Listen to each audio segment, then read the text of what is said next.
5 വർഷത്തിന് മുമ്പേ അച്ഛൻ മൈലാടിയിൽ നിന്ന് ഈ പത്മപീഠക്കല്ല് അച്ഛൻ ഇരിക്കാനുള്ള പത്മപീഠക്കല്ലും ഒയിരിടാനുള്ള ദിളക്കല്ലെല്ലാം അച്ഛൻ ഓർഡർ ചെയ്ത് 5 കൊല്ലത്തിന് മുമ്പേ വരുത്തിയതാണ്.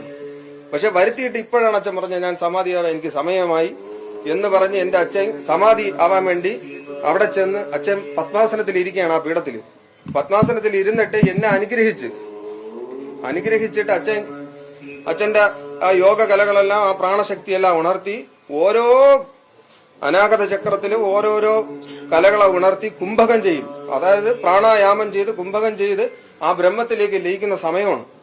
ആ സമയം അങ്ങനെ ആരും കാണാൻ പാടില്ല. ഞാൻ ചെയ്തത് തെറ്റല്ല. 10 മണിക്കൂർ കഴിഞ്ഞാണ് ഭസ്മം, ചന്ദനം, പൂജ, അത് കർപ്പൂരം, എല്ലാ സുഗന്ധ ദ്രവ്യങ്ങളും വിട്ട് അച്ഛന് അനാഗത ചക്രം വരെ, അതായത് ഒരിട്ട് മൂടാൻ പാടില്ല. അതായത് ഈ അനാഗത ഹൃദയം എന്ന് പറയുന്ന അനാഗത ചക്രം കഴിഞ്ഞ് ഒരിട്ട് പോകാൻ പാടില്ല.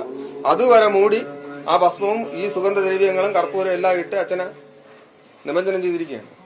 ആ സമാധിയിൽ അച്ഛൻ ലയിച്ചിരിക്കുന്ന സമയത്ത് അച്ഛൻ ഈ ക്ഷേത്രത്തിന്റെ യോഗീശ്വരനാണ്, മന്ത്രമൂർത്തിയാണ്. ഈ ക്ഷേത്രത്തിന്റെ ഉയർച്ച ഇനി അങ്ങോട്ടാണ്. ഇനി